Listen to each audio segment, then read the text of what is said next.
We see way too many buyers make this one mistake. Don't let your clients be one of them. They are super laser focused on their down payment only. I get it, it's natural, it's a big number that everybody saves for. But what often catches them off guard are the closing costs. These are the additional expenses that show up along the way and at the very end of the transaction. As professionals, it's our job to prepare them so there are no last-minute surprises. Today, we're going to cover all the things that you need to know to help your clients succeed. Hey, it's Mark here with the Hiller Group, brokered by eXp Realty. My team and I have you covered here along the beautiful Florida Panhandle, where our team has sold over 1,500 homes in the past 12 years alone for over $500 million in sales. Closing costs aren't just a single fee. They are actually a collection of charges tied to the loan, the property transfer, and all of the services involved with a home purchase. They usually include lender fees, title fees, escrow charges, inspection, appraisal, insurance premiums, and government taxes and recording fees. Every transaction has them, but the amounts can vary widely. The rule of thumb that you'll see online is 2 to 5% of the purchase price. That's a decent ballpark, but it oversimplifies reality.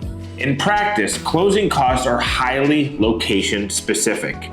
For example, two buyers purchasing the same home at $400,000 in different states could see one paying $4,000 and the other buyer paying $12,000. The difference comes down to loan fees, doc stamps, transfer taxes. You get my point. There's a lot to it.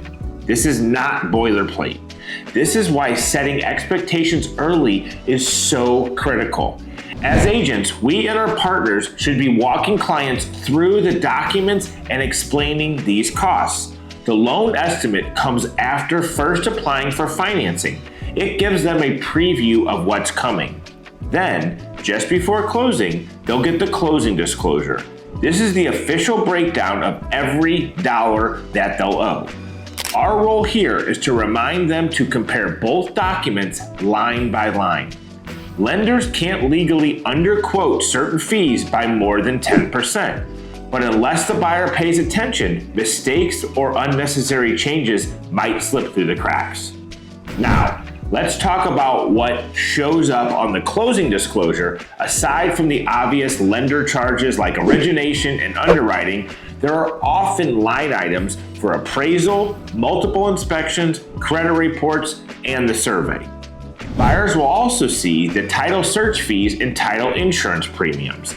Then come the escrow deposits, which are prepayments for the property taxes, insurance, and sometimes mortgage insurance, depending on the type of loan and the down payment amount. The local government adds its cut with deed recording fees and transfer taxes.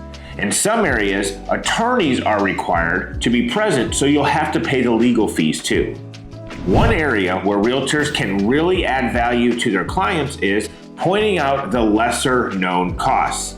In a home that is in an HOA, there may be a transfer or initiation fee. If it's in a flood zone, a flood certification is required and possibly flood insurance. Environmental testing, pest inspections, or lead-based paint tests can also appear depending on the property and property type. And then there are the so-called junk fees. Courier charges, wire transfer fees, document prep costs. The small little ones can add up quickly if you're not paying attention. Educating buyers about these ahead of time shows professionalism and builds trust. What's equally important is letting buyers know that they do have some control. First, not all fees are set in stone. Lender fees can often be negotiated or compared across multiple loan estimates with multiple lenders. It's wise to encourage clients to shop around to make sure that they are getting the best deal on their loan. Second, remind them that sellers can sometimes contribute.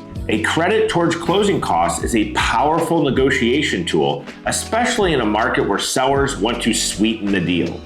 Another tip that isn't widely known is the timing of the closing date, which can impact how much prepaid interest is due.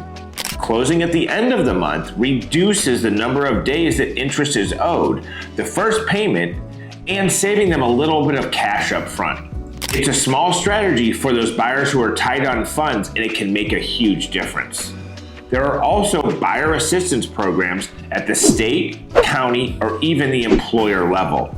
First-time buyers, teachers, veterans, and first responders may qualify for grants or programs that specifically cover part of the closing costs. As realtors, staying aware of what's available in your area is a huge service for your clients and sets you apart from the competition. We also need to explain the trade-offs. A buyer may choose to roll the costs into their mortgage as long as the home will appraise. This lowers their cash due at the closing table, but increases their loan balance and long-term interest. Or a lender may offer credits in exchange for a slightly higher interest rate. These aren't bad options, they just need to be weighted out carefully, making sure you're helping your clients understand the trade-offs that they're going to make. Being a trusted advisor to them separates you from being just a regular old salesperson. And while most buyers think about closing costs as a one-time hurdle, we know that they are connected to the ongoing expenses. Taxes, insurance, HOA fees, and maintenance do not stop after closing. Preparing your clients for these realities is part of your fiduciary duty.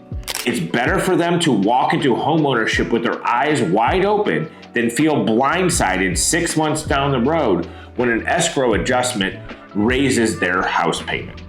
So as realtors, closing costs are one of the least understood parts of the transaction, yet they are one of the most important to get right. The more clearly we can explain them, the more confident our buyers will feel. And when buyers feel informed, they trust us, they refer us, and they're better prepared for the responsibilities of home ownership. So instead of waiting until closing week to talk about the costs, bring it up in your initial buyer consultation. Use local examples. Show them what the loan estimate looks like. And if you can connect them with lenders or programs that help offset some of these fees, you're going to be remembered as the realtor who truly had their back. Hope you found this video helpful. Hit the like and subscribe button down below, and we'll see you on the next one.